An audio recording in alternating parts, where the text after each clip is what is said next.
Welcome to GMP, the Great, Glorious, and Glamorous, aka the Going North Podcast, where authors from around the world help you realize that success is tangible. You'll leave with at least one new piece of inspiration or information to help you keep going north every Monday, Thursday, and Saturday. Now let's get on with the show.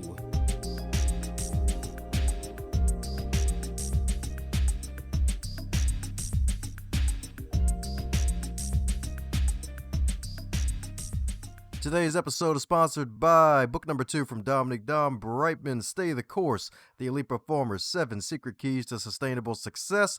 It is the field guide to help unleash the elite performer that is inside of you. Cop it today on Amazon.com or heading over to dombrightman.com and snag it in book, ebook, and audio book, so that way you can take it on the go and get yourself on the go to your northbound success. And today on the Highlight Reel Builder for Authors, known as GMP, the Great, Glorious, and Glamorous, it's the Going North Podcast, and we got another super special, awesome human for you today, courtesy from the wonderful book, The Fourfold Formula, y'all. That's right, indeed, that fourfold formula, indeed, for all things wellness. We got another author from that book, baby. That's right, because today's guest, he is a wonderful immigrant all the way from Ghana with over 10 years of management skills and creating development strategies globally. So that's right, indeed, all over the darn globe, baby. That's right, indeed. And he served in multiple law enforcement capacities, and the skills he's acquired have led him to create SIA-Africa, an organization that thrives on partnerships by matching resources with needs and opportunities. So let's give it up for the natural and kind Nene Kodjoe. How you doing today, Nene? Doing well. I'm doing well, Don. How are you? Oh, doing well too with the extra water. So my goodness, man, how's it feel? You're now officially in the business of immortality. You get to add published author to your resume, my man. How's it feel? It feels amazing.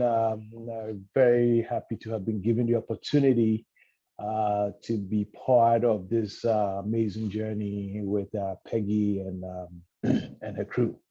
So, overall, it's been an inspiring journey. Very proud and happy to have been part of this. Oh yeah, that's what I'm talking about. Indeed, that's right. Indeed. Sweet, that's right. Happy to be part of the journey. Happy to have you here, indeed, man. So my goodness, so how my man get to where he is today? Because I'm pretty sure adding published author to your resume wasn't originally on the radar. No, it wasn't. But so I got introduced to this through a friend, Sylvie, who's also part of this project. And she told me about it.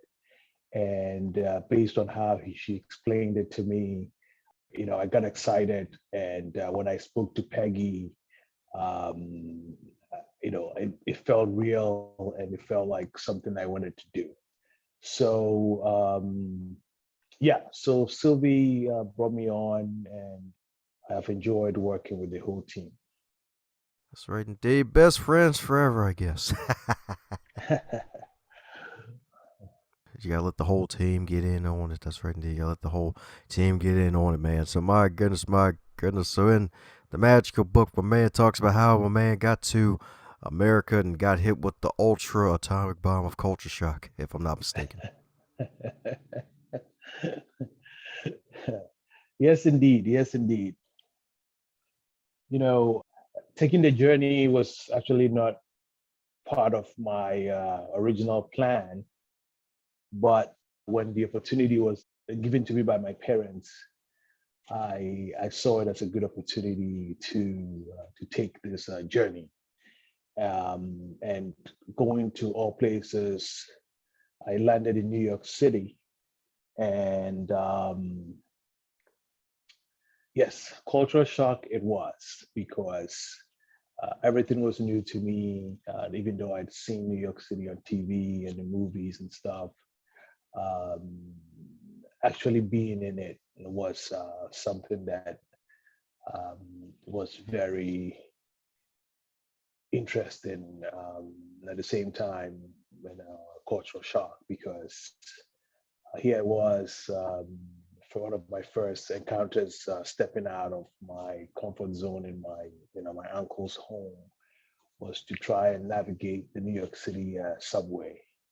And if you know anything about New York City, try to get into the subway, try to go to places you want to go, can be very intimidating. So for me, it was a shock, but I took it in stride, and here I am, 20 something years later. Ah, there you go. That's right indeed. That's right indeed. From subways to business soda, baby. That's right indeed. That's right indeed. That's right. So, did you ever feel like you're in the Matrix during the navigation of the subway in New York? Yeah, it was an experience that you couldn't really tell folks, try to explain it to folks that were still in Ghana, but my friends that were there, try to explain to them how life in New York City was. And for me, I always tell people that with New York City, you have to live it to love it, and you have to live it to understand it. Trying to explain it to people doesn't do justice. So it's one of a kind of experience. That's as much as I can say. I got you. I got you indeed. That's right indeed. So, my goodness. So, with all the stories that you probably have to share, what was your thought process for choosing the story of you having to deal with the culture shock of the U.S. of A. to be added to the book? So a person is an immigrant who moved to New York, moved to the United States. I've always seen the immigrant story as a very interesting story. And so for me, it was more of telling a story about my life, but in the eyes of many who came before me and those who came after me and still coming. Everybody has their own different immigrant story, but I feel like it's a story that people don't tell. People don't tell it as much as it's supposed to be told, especially looking at this country that was founded on the backs of immigrants. For me, it's very important to tell the immigrant story because we all come for different ways, and we all take different dimensions or go through different trajectories. At the end of the day, it's what we make of ourselves in this society that is important. So, a lot of people who make a lot of noise about whether it's right to have immigrants come in or not. But I always look at it as that most of the people here all came from somewhere. So, it's very easy to say you cannot come in or that one cannot come in. When your ancestors came in from somewhere. So the immigrant story is something that is very important to me because I also see it as the very fabric of this country, and especially here in New York City. When I look at the diversity and look at how much um, immigrants have contributed into shaping the society here in New York and the United States as a whole, it would be an injustice not to share stories or not to talk about immigration. Oh, yes, indeed. Yes, indeed. Yeah, because immigration definitely one of the hot topics of today, be honest, because it's like with all the craziness with the changing of the guard we had a couple years ago that had a different mindset opposed to now with another mindset. And then, of course, the other countries across the globe that also got hit with the darn pandemic is probably a giant snowball of like confusion of everything, to say the least, probably. Yeah, yeah, yeah. I mean, this last 2 years hasn't been easy on all fronts. There were so many issues before the pandemic, and the pandemic obviously compounded issues. if you look around all the world, we've had so many stories about immigrants trying to cross the Sahara Desert, getting on boats and trying to get into Europe. Now, what we see on our own southern border, and recent times, what we've been seeing happening, the war of words between politicians and immigrants being bussed from one state to another city, being flown from one state to another place, and back and forth. I just wish there was a better system in place um, that allowed legal immigration, because I'm testament to that legal immigration, having come in legally, did all the things I had to do, and I feel that I have been I can be considered as a success story of legal immigration. So I think that it's imperative on the stakeholders to really take a very critical look at it and take the politics out of it and look at the human aspect of what needs to be done. And then let's just have a conversation about it. I got you. So, what do you think are a couple things you would like to do to improve the U.S. immigration policy, my man? So as an individual, I've looked at a few systems, and I think that creating some type of a point system will be ideal, in the sense that I feel that, for example, if people are given the opportunity to come and study here, they should also be given the opportunity to adjust their status. I feel that that in itself could be an incentive to have people come in and do all the right things, acquire education, and then when they are done, have a process where they could normalize their situation. One of the things that I've talked about is that, for example, there's something called the green card lottery, which is given. It could be one of those things where you can only be part of that lottery if, let's say, you acquired or you obtained some type of level of education, like you got a bachelor's or you came here for a master's. That should be open to people who have that to participate in that. Former New York Mayor Michael Bloomberg always used to say that he didn't understand why people will come here and acquire education only to face the system and in some cases go back to their countries. In his judgment, he said that it would be ideal that if people graduated, that the green card was stapled to their diploma. I think that especially as we look around this country now with worker shortages all over, I think that a consensus effort has to be put in place to really look at how the immigrants who are currently here pursuing academic careers could be fused into the workforce, just to help with the worker shortages that this entire country is facing. Yeah, yeah, definitely. Yeah, one thing about the pandemic, it's like there was so many darn facts, especially with the current worker shortage. Like, hey, you can't come back to work if you're not essential. And then folks got checks, and then apparently some folks got more checks than others. Like, hey, the government keep giving us checks, baby. Let me stay home, get paid. And then inflation, and it's like, oh, well, guess we got to go back to work now. Oh, darn, people are people. Let me try to hide at home and start an online business.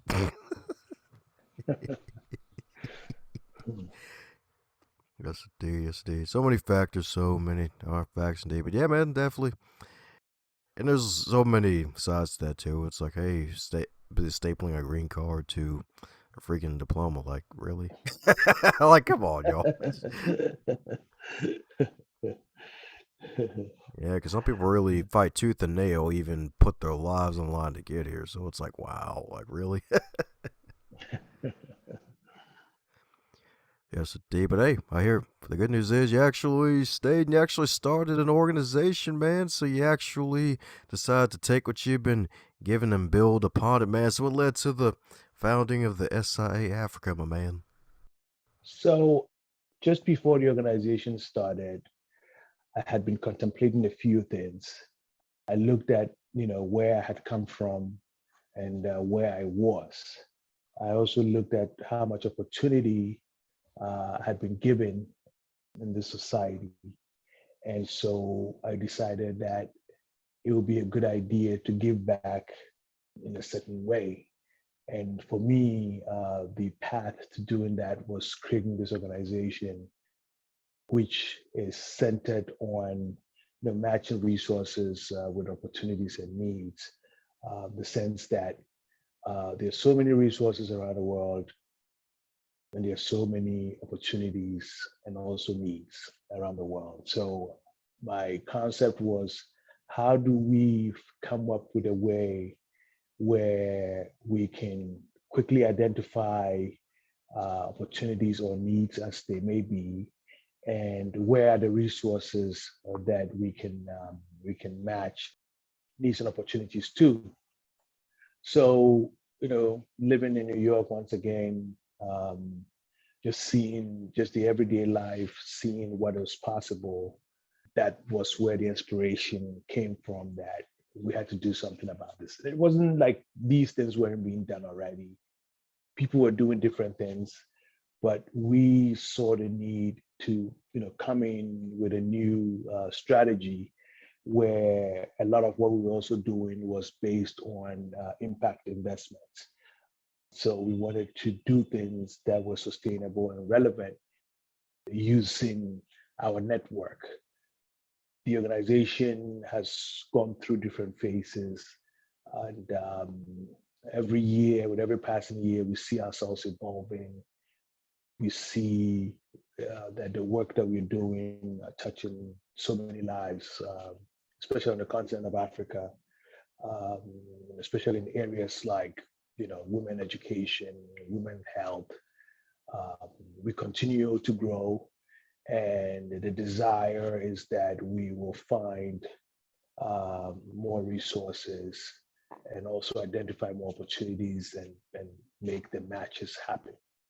So, in a nutshell, the inspiration to do this was more about looking at what I had been blessed with and the idea and this decision to give back. I get you. Yes, indeed. Yes, indeed. That's right, indeed. Gotta give back, indeed. That's right, because family made sacrifices. Heck, even selling land, if I'm not mistaken, for you to get here, right? Yeah. So, the family did that for me. It's just rightfully so that I also pay forward and do something that others could benefit from. Oh, yeah. That's right, indeed. That's right, indeed. That's right, indeed. So, for those who need to get involved, man, any information you want to share real quick for those who may want to assist? Yeah, I mean, they could visit our website, SIA-Africa.org. Then, they could go to our initiatives page or our media page where you can see the stories of stuff that we've done. And if you're interested in volunteering or, being a fundraiser, we welcome all. We have no limit to who can be part of this. It's open to all who are interested, who feel passionate about giving back. And also, sometimes I tell people that they could use the organization as an educational tool. They can learn about different people, different continent, just by following the work we do and getting involved. So once again, yeah, it's SIA-Africa.org. Or, people Google me, Nene Kodjoe, Nene Kodjoe, something will come up about the organization, and they can follow us from there. We also on all the social media handles, Facebook, LinkedIn, Twitter, Instagram. They can follow us on all those social media platforms. Ah, gotcha indeed, gotcha indeed. Well, fun question. Been loving to drop on guests, especially with this book. It'll be interesting to see how each author sees the book. So, if this wonderful book, The Fourfold Formula, All Things Wellness, if it was a food, what would it be and why? If it was a food, it would be jollof rice. Just because, I don't know if you know about jollof rice, but it's a staple in the West Africa region. Nigerians have their version, people from Ghana have their version, people from Senegal have their version. But it's one meal that encompasses a lot of ingredients. So it's a tomato stew based meal with rice mixed together, and some people have meat in it, some people just put vegetables. So it's a mixture of a lot of things. And so if it were food, this book will be that, because this book has a lot of different authors who came on board with different stories, different inspiring stories. And it makes it an interesting read, because different stories. It's not just like talking about one thing, it's talking about different things in people's lives. I mean, I've heard some of the stories, and I'm just amazed at what people have overcome and the stuff that people have gone through to put them where they are now. Yes, indeed. Yes, indeed. That's right, indeed. That Joel off, y'all. That's right, indeed. That's right, indeed. That mixture. That's right, indeed. Rice is always good, y'all. That's right. It's that good stuff, indeed, for you. That's right, good with all the O's, indeed. So, coming down to the magical question that every guest gets to receive, and that is if you're to wake up tomorrow and you're 25 again, but you're still in 2022, what advice would you give to yourself? Well, the advice I'll give to myself is to give back more and be more engaged with oneself, and not to take things for granted, because tomorrow is never promised. Sweet. That's what I'm talking about, dude. That's right, dude. That's right. Tomorrow ain't promised, y'all. That's right, indeed. Take that chance, y'all. That's right, indeed. It ain't promised at all. That's right. Heck, even as a past podcast guest would say, even today ain't promised either, y'all. So that's right. Take full advantage, y'all. That's right, indeed. That's right, indeed. So for those who need to take advantage and help out the cause and keep up with your journey, Nene, what's the best way for folks to do so? People can reach out to me directly. I'll give my email out. My email is KODJOEN at SIA-Africa.org. You can reach me out there, send me an email. Once again, like I said, if you Google me, you might find a way to reach me. And we can keep this conversation going. We could discuss things for the future, and together we can all build and hope that the world that we leave behind is a better world for our kids and those unborn. Woohoo! Well, there you have it, folks. Reach out to my main man, Nene, directly indeed. That's right, indeed. That's right, indeed. That's right, indeed. Check out all my man's doing. That's right, indeed. That's right, indeed. Some good stuff my man is doing, indeed, for the people, indeed. So, any parting words before we close up shop, my man? I just want to say that I'm very grateful for the opportunity that I got to be part of this book. I think Peggy and her crew have done a fantastic job. Been moving forward to what I'm doing with you today. I can say that it's really unique to have this opportunity to be part of this, and I'm very thankful to all of you for what you're doing to make this book a success. How's it going, my friend? I'm glad you made it to the end. That shows that you really enjoyed what you heard and you are an uncommon finisher. Thanks for giving this show a listen. If you really want to help out the show, Be sure to subscribe, leave a review, and share this with someone that you care about or someone that needs to hear this message, because we want to spread this podcast around like butter on bread, if that's your type of thing. And if it's not your type of thing, still spread it around anyway, because good stuff needs to be shared with good people like yourself.